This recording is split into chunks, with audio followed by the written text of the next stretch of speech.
My name is Dr. Jackie Evans Phillips. Originally, I'm from the island of St. Lucia, located in the Caribbean.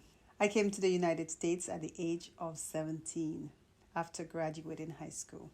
My name is Steve Phillips, and I was born in Jamaica. I was 9 going on 10 when I came to the United States. I'm Charmaine Wall, and I am an adjunct professor at the University of Hartford. I am from Jamaica, St. Catherine, the southernmost coast on the island of Jamaica. Hi everyone, my name is Pauline Wilkes. I am from Jamaica. When I arrived in the United States, I arrived the year 1989, August 5th. I was 17 years old when I landed. My name is Suzette DeBeetham Brown. I am the proud mayor of the best town in the state of Connecticut, Bloomfield. I also work with the West Hartford Bloomfield Health District, and I am from the land of wood and water, Jamaica. My name is Amos Jack, and I am from Georgetown, St. Vincent. So Jamaica is just a wonderful place, right? And people see Jamaica as it is now as a tourist attraction. Being able to live there for the short period of time that I lived there, a typical day would be getting up in the morning, having your breakfast, and going to school. School begins maybe like around 8:30, so I have to get up around 6 o'clock. When you enter the schoolyard, you line up based on your class, and the teacher examine whether or not you're ready for school in terms of your hygiene, in terms of your cleanliness, right?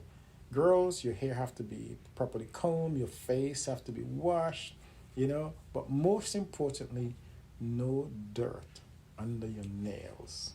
In my days growing up, it was simple enough, especially when you go to the country, you're eating the fruits right from the tree, whether it be mangoes, whether it be oranges, sweet sap, sour sap. And so it offered more healthy option at that point. You're drinking water straight from the pipe. And then because of financial resources, you didn't really find at the time that people would eat out a lot. As a child, you when you thought of America, you just thought of this place where, everything was there, Literally, there's just the land of opportunities, toys, all the toys that you were dreaming about as a kid, this is where they were made. You heard that in America, is how they say it, like the streets were paved with gold. Like everything that you ever wanted was in America. Better life, things would be easier. I thought there was no dirt road in America. I thought every single road was paved. I thought America was so wealthy, because oftentimes watching television, there were several shows. There was the Amos and Andy show. There was Knight Rider, Leave It to Beaver, several shows, right?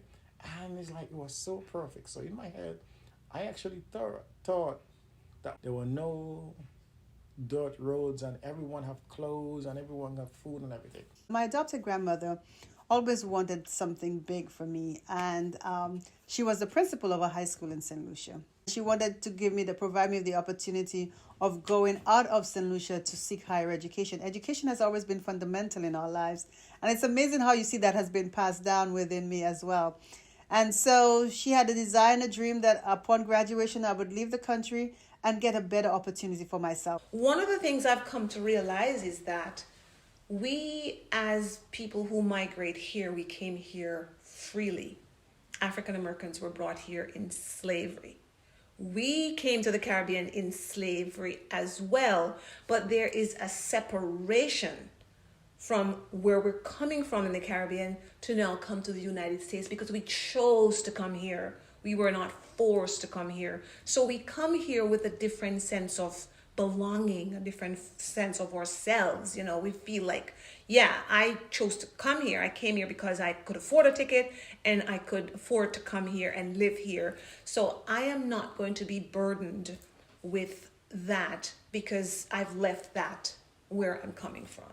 So yeah, it was a Sunday, and had a big Sunday dinner. It was a sending off for me and friends. My friends came and my family and everyone, because it was back then. It was a big thing, like somebody's going abroad, and I'm going by myself, and I'm not going to England, because typically, as West Indians, as Jamaicans, we always travel to England, which is the mother country.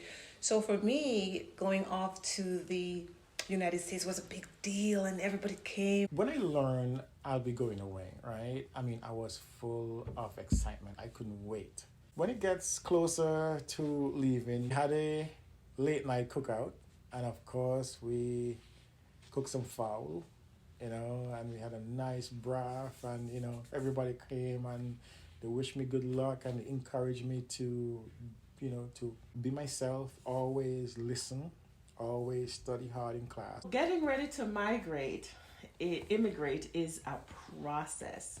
You have to secure a visa from the consulate, the American consulate.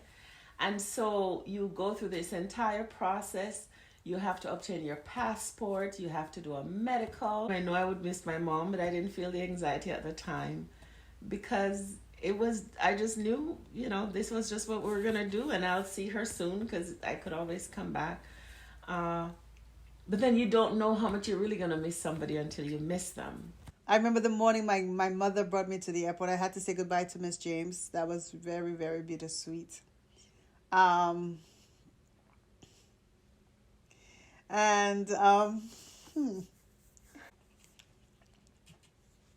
are you thinking that, Angelique? Thinking about it, I guess I've never talked about those emotions. And I guess you don't value people until they actually leave you. I got on that plane, and, yes, I was excited to come to America. But I'll never forget when that plane just started going up. And the island started getting smaller and smaller and smaller. And it's like, you're excited, but you're not sure exactly what you're getting yourself into. I mean, yes, look at where I am now. I'm happy. I have a wonderful family. I'm thankful. I'm blessed. But it's amazing when you go through that stage and you don't know exactly what God has in store for you. We took a plane. It was an interesting trip. The one thing that comes to mind is that so there's no direct flight from Jamaica to Massachusetts. So we initially stopped in Miami, and I remember making a comment to my mother, wow, they said America was cold. It's not really that bad. Mind you, this was January. So, and then I really didn't have the right concept when it comes to cold anyway, because, I had this little thin jacket on, and I thought that was enough to handle any kind of cold weather that would come my way. So I came to this country December 23rd, 1989.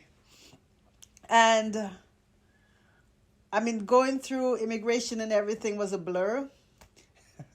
But it was stepping out of the airport. It was winter time.